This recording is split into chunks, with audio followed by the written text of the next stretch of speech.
Hello my dear friends. आज हम start करेंगे एक नया यूनिट जिसका नाम है डाइवर्सिटी ऑफ लिविंग ऑर्गेनिज्म। अगर हम बात करें टर्म डाइवर्सिटी की, ये टर्म निकली है ग्रीक टर्म से डाइवर्सिटोस, जिसका मतलब है वैरायटी या वेरिएशन। सिंपली कहे तो डाइवर्सिटी का मतलब है जो वैरायटी होती है लिविंग ऑर्गेनिज्म की प्रेजेंट अर्थ पे, इसी को हम कहते हैं डाइवर्सिटी। डाइवर्सिटी को हम बायोलॉजिकल डाइवर्सिटी भी कहते हैं, इसको हम बायोडाइवर्सिटी भी कहते हैं।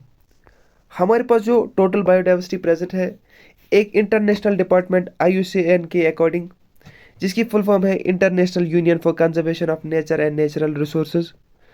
ये डिपार्टमेंट कहता है जो हमारे पास टोटल स्पीशीज प्रेजेंट है वो है 1.7 टू 1.8 मिलियन स्पीशीज की मेगा बायोडाइवर्सिटी।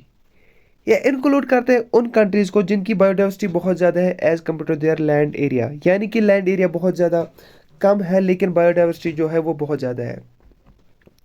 वर्ल्ड में टोटल 12 मेगा बायोडाइवर्सिटी देखी जाती है, जिनमें से सबसे लार्जेस्ट मेगा बायोडाइवर्सिटी जो है वो है ब्राज़ील में, और इंडिया इनमें से 11th रैंक पे आता है, जिसकी लैंड एरिया 2.4% की है और बायोडाइवर्सिटी जो है वो है 8% की। हॉटस्पॉट्स, इसका कंसेप्ट दिया था नॉर्मन मेयर्स ने। ये पार्ट ऑफ मेगा बायोडाइवर्सिटी के है। ये एक ऐसी प्लेस को कंटेन करते हैं जहाँ पे एंडेमिक स्पीशीज को देखा जाता है। एंडेमिक स्पीशीज हम उन स्पीशीज को कहते हैं जो लोकलाइज्ड या रेस्ट्रिक्टेड होता है टू सर्टेन जियोग्राफिकल एरियाज, और जो हमेशा होता है एट रिस्क ऑफ एक्सटिंक्शन। हमारे पास टोटल 34 हॉटस्पॉट्स है, जिनमें से इंडिया के पास 3 हॉटस्पॉट्स है। पहला सब हिमालयन रीजन, दूसरा है Indo Burma region and third one is western Ghat Sri Lanka region. Rapoport effect, इस कंसेप्ट को दिया था पॉल एहलरिच ने। ये कंसेप्ट कहता है अगर कोई इंडिविजुअल का लॉस होता है किसी इकोसिस्टम में से, किसी पॉपुलेशन में से, तो इनिशियल स्टेज में तो कोई इसका इम्पैक्ट नहीं होता है इस इकोसिस्टम पे, लेकिन अगर ये प्रोसेस कंटिन्यूसली हो जाए, यानी कि इस इकोसिस्टम में से कंटिन्यूसली डेथ हो जाए या लॉस हो जाए, तो ये एक बड़ा ड्रेस्टिक चेंज लाता है इस इकोसिस्टम में, जिसको हम रिवर्स नहीं कर सकते हैं या जिसको हम चेंज वापस नहीं कर सकते। बायोडाइवर्सिटी में हम टोटल 4 इवेंट्स पढ़ते हैं।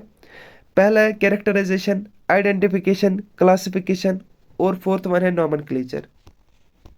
सिस्टमैटिक्स, ये साइंस की ऐसी ब्रांच है जहाँ पे हम डील करते हैं with characterisation, identification, classification and nomenclature of living organism.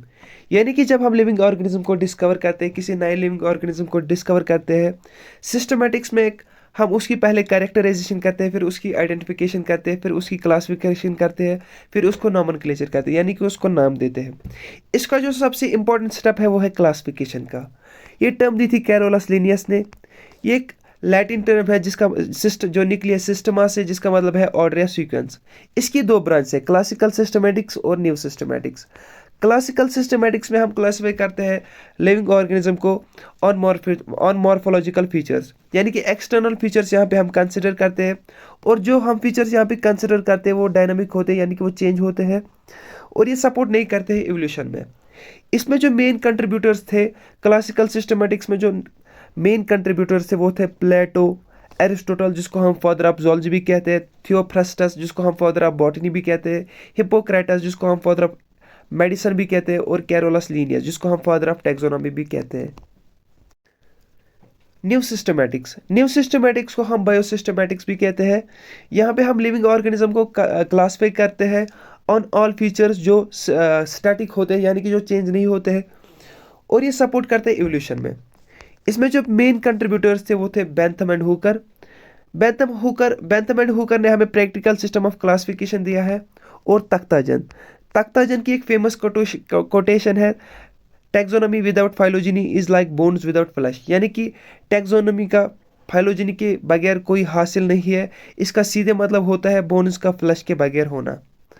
Taxonomy taxonomy निकली है ग्रीक टर्म से टैक्सिस और नोनास। टैक्सिस का मतलब है अरेंजमेंट और नोनास का मतलब है लॉ। टैक्सोनॉमी के जो फादर है वो है कैरोलस लीनियस। मेजॉरिटी साइंटिस्ट कहते हैं कि सिस्टमैटिक्स और टैक्सोनॉमी जो टर्म्स है ये आपस में साइनोनिमस है, यानी कि इनकी सेम मीनिंग है। लेकिन एक साइंटिस्ट थे जिनका नाम था सिम्पसन, उन्होंने बताया टैक्सोनॉमी और सिस्टमैटिक्स में जो डिफरेंस है वो है फाइलोजेनी का। सिस्टमैटिक्स में टैक्सोनॉमी और फाइलोजेनी दोनों होती है, लेकिन जो टैक्सोनॉमी होती है उसमें सिस्टमैटिक्स खाली होती है, यानी कि सॉरी उसमें सिस्टमैटिक्स होती है विदाउट फाइलोजेनी। सिंपली कहे तो सिम्पसन कहते हैं यहाँ पे टैक्सोनॉमी कोई इंक्लूड नहीं करती है फाइलोजेनी को, ओवरऑल कंक्लूजन जो यहाँ पे है, taxonomy is a study of rules and regulation dealing with systematics. Thank you.